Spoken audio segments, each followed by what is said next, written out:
Organized effort may be made a power, but it may also be a dangerous power unless guided with intelligence, which is the chief reason why the 16th lesson of this course is devoted largely to describing how to direct the power of organized effort so that it will lead to success. That sort of success which is founded upon truth and justice and fairness that lead to ultimate happiness.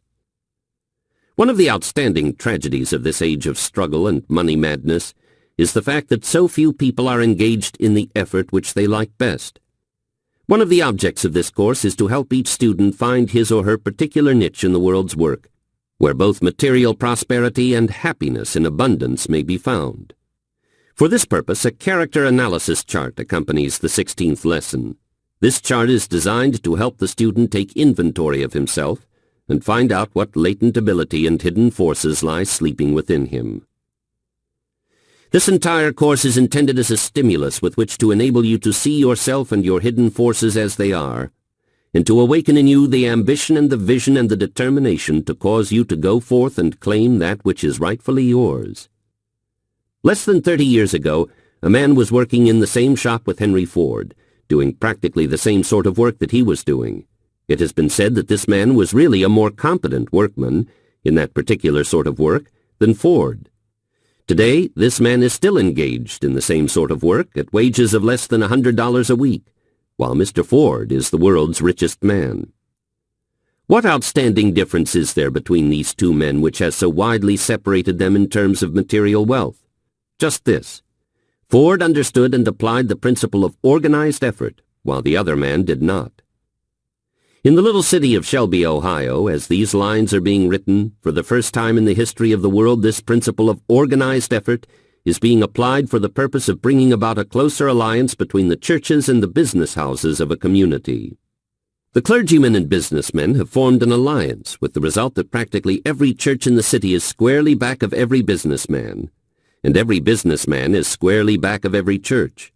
The effect has been the strengthening of the churches and the business houses to such an extent that it has been said that it would be practically impossible for any individual member of either class to fail in his calling.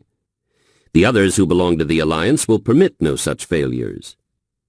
Here is an example of what may happen when groups of men form an alliance for the purpose of placing the combined power of the group back of each individual unit.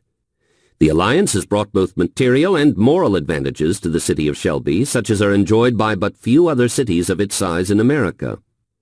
The plan has worked so effectively and so satisfactorily that a movement is now underway to extend it to other cities throughout America. That you may gain a still more concrete vision of just how this principle of organized effort can be made powerful, stop for a moment and allow your imagination to draw a picture of what would likely be the result if every church and every newspaper and every Rotary Club and every Kiwanis Club and every advertising club and every woman's club and every other civic organization of a similar nature in your city or in any other city in the United States should form an alliance for the purpose of pooling their power and using it for the benefit of all members of these organizations. The results which might easily be attained by such an alliance stagger the imagination. There are three outstanding powers in the world of organized effort. They are the churches, the schools, and the newspapers.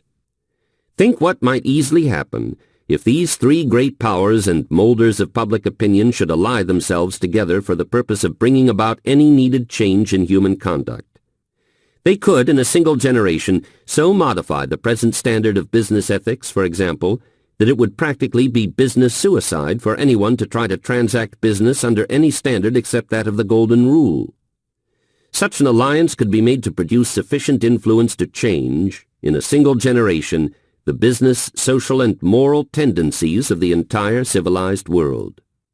Such an alliance would have sufficient power to force upon the minds of the oncoming generations any ideals desired. Power is organized effort, as has already been stated. Success is based upon power. If you can run a losing race without blaming your loss on someone else, you have bright prospects of success further down the road in life.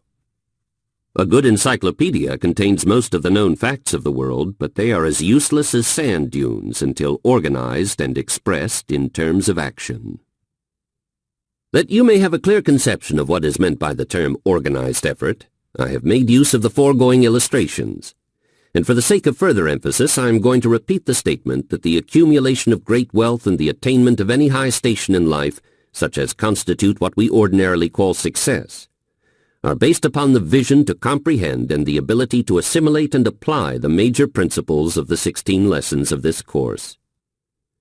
This course is in complete harmony with the principles of economics and the principles of applied psychology.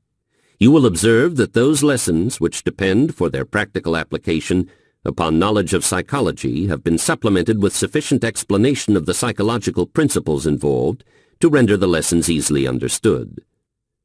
Before the manuscripts for this course went to the publisher, they were submitted to some of the foremost bankers and businessmen of America that they might be examined, analyzed, and criticized by the most practical type of mind. One of the best-known bankers in New York City returned the manuscripts with the following comment: "I hold a master's degree from Yale, but I would willingly exchange all that this degree has brought me in return for what your course on the law of success would have brought me had I been offered the privilege of making it a part of my training while I was studying at Yale. My wife and daughter have also read the manuscripts, and my wife has named your course the Master Keyboard of Life, because she believes that all who understand how to apply it may play a perfect symphony in their respective callings, just as a pianist may play any tune when once the keyboard of the piano and the fundamentals of music have been mastered." No two people on earth are exactly alike, and for this reason, no two people would be expected to attain from this course the same viewpoint. Each student should read the course, understand it, and then appropriate from its contents whatever he or she needs to develop a well-rounded personality. Before this appropriation can be properly made, it will be necessary for the student to analyze himself, through the use of the questionnaire that comes with the 16th lesson of the course, for the purpose of finding out what his deficiencies may be. This questionnaire should not be filled out until the student thoroughly masters the contents of the entire course, for he will then be in position to understand the questions with more accuracy and understanding of himself. Through the aid of this questionnaire, an experienced character analyst can take inventory of one's faculties as easily and as accurately as a merchant can inventory the goods on his shelves. This course has been compiled for the purpose of helping the student find out what are his or her natural talents, and for the purpose of helping organize, coordinate, and put into use the knowledge gained from experience. For more than 20 years, I have been gathering, classifying, and organizing the material that has gone into the course. During the past 14 years, I have analyzed more than 16,000 men and women, and all of the vital facts gathered from these analyses have been carefully organized and woven into this course. These analyses brought out many interesting facts which have helped to make this course practical and usable. For example, it was discovered that 95% of all who were analyzed were failures, and but 5% were successes. By the term failure is meant that they had failed to find happiness in the ordinary necessities of life without struggle that was almost unbearable. Perhaps this is about the proportion of successes and failures that might be found if all the people of the world were accurately analyzed. The struggle for a mere existence is terrific among people who have not learned how to organize and direct their natural talents, while the attainment of those necessities, as well as the acquiring of many of the luxuries, is comparatively simple among those who have mastered the principle of organized effort. One of the most startling facts brought to light by those 16,000 analyses was the discovery that the 95% who were classed as failures were in that class because they had no definite chief aim in life, while the 5% constituting the successful ones not only had purposes that were definite, but they had also definite plans for the attainment of their purposes. Another important fact disclosed by these analyses was that the 95% constituting the failures were engaged in work which they did not like, while the 5% constituting the successful ones were doing that which they liked best.